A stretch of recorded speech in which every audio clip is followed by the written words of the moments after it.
مجھے جو ایک طرح افسوس بھی ہے اور ایک طرح اپنے ملک کی فکر بھی ہے کہ وہ لوگ جن کو ہم سمجھتے ہیں کہ اس ملک کی انہوں نے حفاظت کرنی ہے، جو اس ملک کے محافظ ہیں، وہ اس پلاٹ میں کیسے شامل ہو گئے؟ کیونکہ ان کے بغیر یہ ہونا نہیں تھا۔ جو سارا کور اپ ہوا ہے وہ کبھی بھی یہ جو دو کرمنلز ہیں یہ نہیں کر سکتے تھے، شہباز شریف اور رانا ثناء اللہ۔ یہ اس سے زیادہ طاقتور لوگ کر سکتے تھے، صرف وہ یہ کور اپ میں شامل تھے۔ سارا جو طریقے سے اس نے کہا جی میں اکیلا ہوں، اسے منہ سے بلوایا گیا، ایویڈنس پولیس کے اوپر پریشر ڈالا گیا، ایف آئی آر نہیں، یہ دونوں نہیں کروا سکتے تھے۔ ان کے پیچھے ہمارے وہ لوگ ہیں جن کو ہم سمجھتے ہیں کہ ہمارے ملک کی حفاظت کریں گے۔ میں یہ سوال پوچھتا ہوں کہ کیا میں وہ آدمی ہوں جس کو آپ کہہ سکتے ہیں کہ یہ کوئی بیرونی سازش کا حصہ ہے؟ کیا آپ کہہ سکتے ہیں کہ اس نے اپنا ملک کا کبھی پیسہ ملک سے باہر رکھا ہوا ہے اور باہر بڑے بڑے اکاؤنٹس ہیں اور بینک اکاؤنٹ، جس طرح یہ جو چور اوپر مسلط کیے ہیں ان سب کے باہر پیسہ پڑا ہے، اربوں ڈالر پڑا ہے اور ابھی بھی چوری کر کے پیسہ باہر لے کے جا رہے ہیں؟ جس نے باہر کمائی کر کے سب کچھ، آج اس کا جینا مرنا پاکستان ہے۔ میرا سوال یہ ہے کہ اس کو اگر قتل کروانے کی سازش میں آپ ملوث ہیں تو کیا آپ کو فکر ہے اپنی قوم کی؟ اگر ملک کی سب سے بڑی پارٹی کے سربراہ کو آپ قتل کروا دیتے ہیں، جو واحد فیڈرل پارٹی ہے آج پاکستان میں، قوموں کو پولیٹیکل پارٹیز اکٹھا رکھتی ہیں، اگر قوموں کو صرف فوج کے ذریعے اکٹھا رکھتے تو ایسٹ پاکستان علیحدہ نہ ہوتا۔ ایسٹ پاکستان کی جو پاکستان کی سب سے بڑی پارٹی تھی، اس کے خلاف جب اپنے ملک کی اسٹیبلشمنٹ چلی جاتی ہے اور وہ ملک ٹوٹ جاتے ہیں۔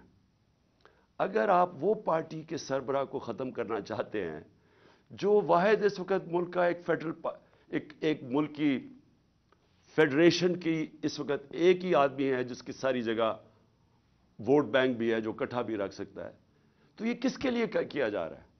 کیا یہ پاکستان کی بہتری کے لیے کیا گیا؟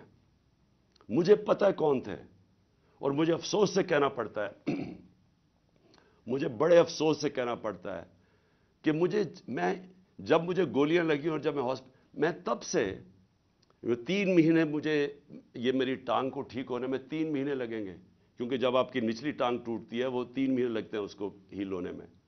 تو میں 2 کمروں میں بند ہوں۔ میں بار بار اپنے سے سوال کرتا ہوں کہ کیسا مائنڈ سیٹ ہے، وہ کون سا ذہن ہے، اور وہ مجھے پتہ ہے کون سا ذہن ہے کہ جو یہ سوچ سکتا ہے کہ اپنے ملک کو نقصان پہنچا سکتا ہے، کیونکہ یہ ملک کو نقصان ہوگا۔ آپ اگر ملک کی پولیٹیکل پارٹیز کو کمزور کرتے ہیں اور فیڈرل پارٹی کو، تو اس سے بڑا ملک کا نقصان کیا ہو سکتا ہے؟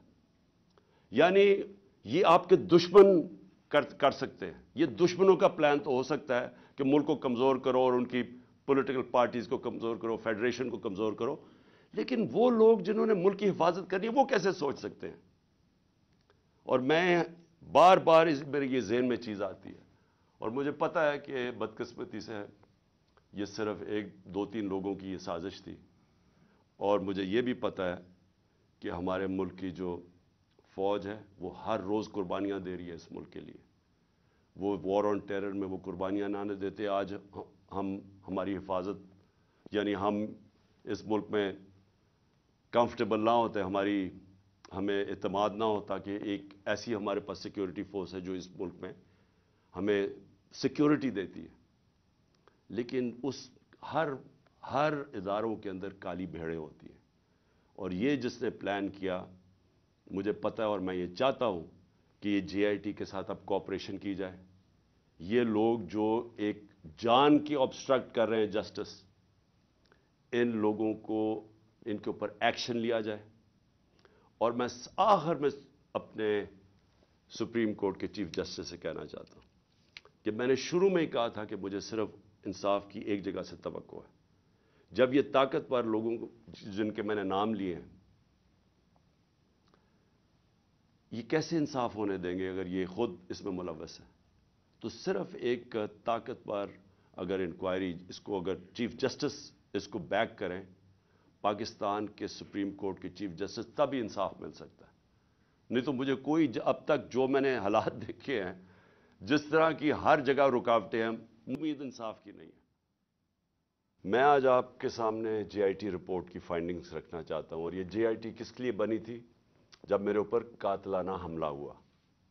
یہ جو جے آئی ٹی رپورٹ ہے، یہ ابھی تک جو فائنڈنگز اس کے اندر آئی ہیں وہ میں آپ کے سامنے لانا چاہتا ہوں. لیکن میں اس سے پہلے یہ قاتلانہ حملہ کیوں ہوا، یہ کیا تھا؟ تو میں پہلے تو آپ کے سامنے وہ پورا جو ایک ٹریل ہے یہاں پہنچنے کے لیے، کہ کیا کیا راستے میں ایونٹس ہوئے جس کی وجہ سے ہم وہاں پہنچے وزیر آباد پہ، اور اس کے بعد کیا ہوا، اور اس کے بعد میرے چند سوال ہیں، اور مجھے ان کے جواب پتہ ہے، لیکن میں قوم کے سامنے وہ سوال رکھوں گا جب میں یہ آپ کو ہر مرحلے سے لے کے جاؤں. سب سے پہلے کیا ہوا؟ رجیم چینج ہوئی. رجیم چینج کی پوری سازش ہوئی. مجھے پتا اس سازش میں کون کون ملوث تھا، کس نے کیا پلاننگ کی، کیا ان کی سوچ تھی، کیسے انہوں نے پیسہ چلایا، کیسے ہمارے ایک آدمی نے فیصلہ کیا گورنمنٹ گرانے کا، کیسے اس نے جب حکم کیا تو ہمارے ایلائز ہمارے سے ہٹے، کیسے ہمارے لوگوں کو امریکن ایمبیسی میں ہمارے بیک بینچرز کو بلا کے بات چیت کی گئی، ان کی میٹنگز کی گئیں، اور وہ سب سے پہلے وہ لوٹا ہوئے، کیسے ان کو پیسے ملے. یہ سارا اب عوام سب سمجھ گئی ہے کہ یہ ہوا کیا تھا. گورنمنٹ گرا دی. 9 اپریل کو گورنمنٹ گر گئی. لیکن جو 10 اپریل کو ہوا وہ پاکستان کی تاریخ کا ایک پہلی دفعہ ایک اس طرح کا منظر قوم کے سامنے آیا. اور وہ کیا ہوا؟ پہلی دفعہ پاکستان کی قوم سڑکوں کے اوپر آئی. لاکھوں لوگ سڑکوں پہ آئے، اور سارے لاکھوں لوگوں نے ایک بات کہی کہ امپورٹڈ حکومت نامنظور. یہ کبھی بھی جو پلان کر رہے تھے، جو رجیم چینج کے پیچھے جو ماسٹر مائنڈ تھا، جنہوں نے ساری پلاننگ کی، یہ کوئی بھی نہیں یہ سمجھ رہا تھا کہ پاکستان میں یہ ہوگا، کیونکہ کبھی پہلے ہی نہیں ہوا تھا. گورنمنٹس گرائی جاتی تھی، مٹھائیاں بانٹی جاتی تھی. تو پہلی دفعہ ایک باشعور، ایک جاگی ہوئی، ایک بیدار قوم سڑکوں پہ نکلی، اور ان کو سمجھ آ گئی کہ یہ کیا ساری گیم ہوئی تھی، اور ہمارے اوپر اس ملک کے نامور ڈاکوؤں کو، جرائم پیشہ لوگوں کو مسلط کر دیا گیا. تو قوم کھڑی ہو گئی ان کے خلاف. قوم نے یہ واضح ایک پیغام دیا وہ سہولت کاروں کو، رجیم چینج کے جو لوگ تھے، جو غدار تھے، یہ ملک کے میں کہتا ہوں غدار تھے، جو میر جعفر تھے. قوم نے ان کو پیغام پہنچا دی کہ ہمارے لیے یہ ہمیں بھیڑ بکریوں کی طرح نہ رکھو. ہم اس چیز کو قبول نہیں کرتے. ہم انسان ہیں. ہم وہ لوگ ہیں جن میں اب شعور آ چکا ہے، اور پھر سوشل میڈیا کا زمانہ ہے.